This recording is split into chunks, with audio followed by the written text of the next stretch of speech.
Hi, I'm Esther. Colin. Alex. Reese. Bree. Will. Maddie. Josh. Daniel. And this is Cardinal News. Hi, I'm Alexis. I'm Bree. And this is Cardinal News. We're counting down the days until school ends. Everybody keep focused and finish off the year great.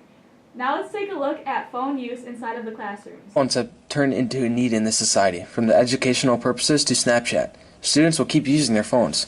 However, phones are becoming a bigger problem in the school due to distractions and misusing them. Yeah, I'll have kids that are Snapchatting or even try to do like a video message. So yeah, it definitely has been a hindrance at times. Much of the issues we have with cell phones in the office has to do with use of social media and bullying and harassing other kids by social media. They can be a distraction, I guess. I got mine taken. Most kids probably don't use them for like useful purposes. There is a slight problem. They're a distraction to kids in class. But also, cell phones have benefits from using them from educational purposes or staying connected with friends. If you're playing Kahoot or something, you could just whip out your phone, you know?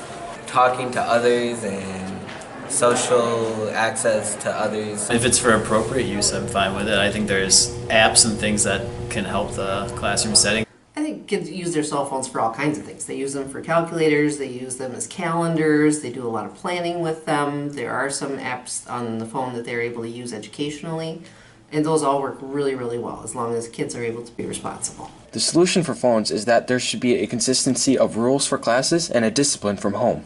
The teacher should enforce the rules a little harder, and they should have like a phone basket for kids that have their phone too much.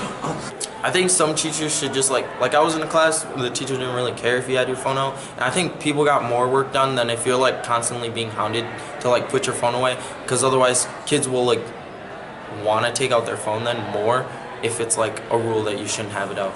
You know, I think just a consistency between all classes of what the expectation is would probably help. You know, if you go to one class and it's allowed in the next class it's not, I think there's a mixed message. So if we just had a consistent what is the expectation with cell phones, would probably help. That's really going to be an issue, I think, that comes from home.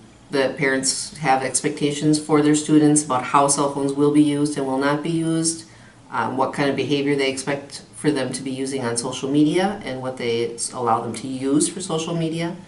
Instead of just opening it up and having kids have access to anything, that's probably not a good idea. According to Pew Research Center, 62% of schools ban phones inside classrooms. Currently, Fond du Lac High School is not one of those schools. I think the cell phone itself is not the issue. I don't think that cell phones are the problem. I think the problem is kids being able to regulate their own behavior using that as a tool. I'm Daniel, and this is Cardinal News.